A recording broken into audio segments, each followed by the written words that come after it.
uma revista chamada Quebrando o Silêncio. É uma revista denominacional, uma publicação anual da nossa igreja. E essa revista aí da esquerda, ela foi publicada no ano de 2022. A campanha do Quebrando o Silêncio falava sobre violência psicológica, né, abuso infantil. Eu recebi essa revista, irmão, lá em 2022. E eu pedi para minha esposa ler, né, para ver se tinha algo interessante, né? E ela me reportou esse artigo. E esse artigo, ele traz, irmãos, um trecho que eu reproduzi aqui, né? Punição não educa. Esse artigo, ele foi escrito pela jornalista Gerlânia Amorim, é uma jornalista adventista da União Norte Brasileira, né? Na época, ela era estudante de psicologia, hoje, né? Também ela, pelo menos na minha pesquisa aqui, né, ela ainda ela está concluindo o curso de psicologia, uma irmã da nossa igreja, e ela apresentou, irmãos, um artigo e eu fiquei muito preocupado. Fala o seguinte, ó, de acordo com a psicóloga Keila Salles,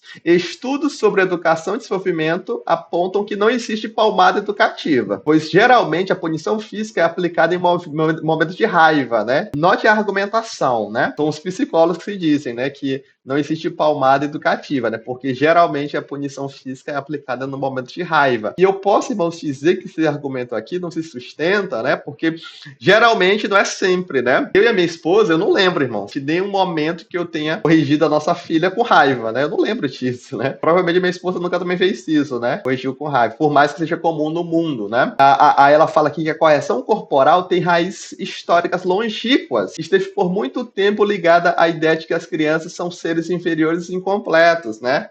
E é verdade, irmãos, as raízes históricas da correção corporal são antigas, né? São tão antigas que estão lá no Antigo Testamento, né? Então, a ideia, segundo aqui a psicologia, é que essas crianças seriam inferiores, né? E incompletos, né? Mas nós vamos ver daqui a pouco que a Bíblia não fala isso, né? Mas esse modelo passou a ser seriamente questionado a partir da década de 60. Provavelmente, irmão, isso aqui começou lá no Velho Mundo ou nos Estados Unidos, né? Novidades começam, né, na Europa, nos Estados Unidos, e aqui no Brasil a gente pega, né? Pega depois, né? Então, do ponto de vista de pesquisas científicas, né? A punição corporal é ineficaz em longo prazo, além de trazer sérios danos emocionais, psicológicos e sociais. Então, irmãos, claramente esse artigo ele vai ser contra o uso da correção física na educação dos filhos e é uma publicação denominacional nossa. Por exemplo, segundo o artigo, né, um artigo de uma revista científica publicado em 2021, um dos mais prestigiados veículos científicos na área de desenvolvimento infantil,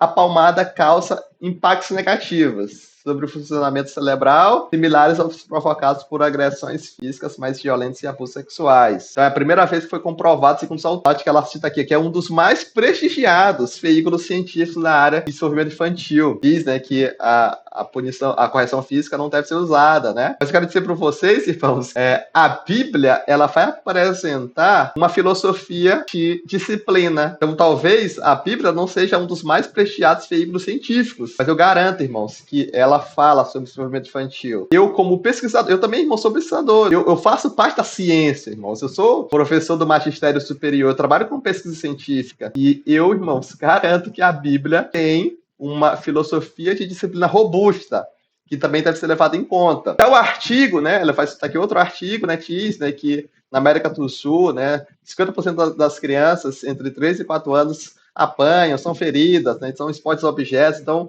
é aquela ideia, né, irmão, se a gente vai para o extremo, né, e realmente existe esse extremo, mas a gente não pode ir para o outro extremo, né. Então, esse novo olhar sobre disciplina fez, né, com que as ações, né, mundiais se levantassem, né, para militar contra o uso da punição física, né. Então, a Suécia começou, e no Brasil, né, também em 2014, né, a Lei Menino Bernardo foi promulgada, né.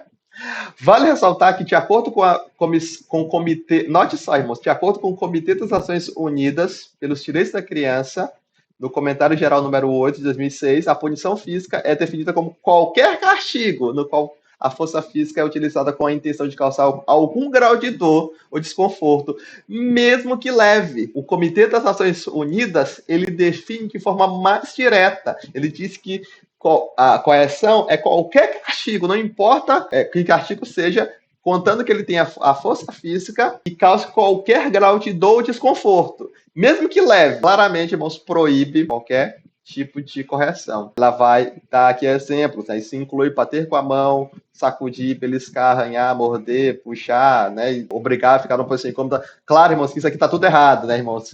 O uso da vara, segundo a Bíblia, não é para nada disso, né? Para sacudir, beliscar, arranhar, né? Mas existe um grau de dor. Existe desconforto, mesmo que leve, né? Aí ela vai concluir dizendo que é possível educar sem ser abusivo, né? Para tanto, é preciso observar o limite entre a disciplina e o abuso, né? E o limite entre a disciplina e o abuso é o desenvolvimento de um comportamento socialmente habilidoso, com limites, regras e muito afeto, né, irmãos? Então, é uma abordagem, né, que está mais de acordo com a psicologia do que com a Bíblia. Inclusive, se vocês notarem, nesse artigo não tem, nessa seção que ela fala sobre a punição física, né?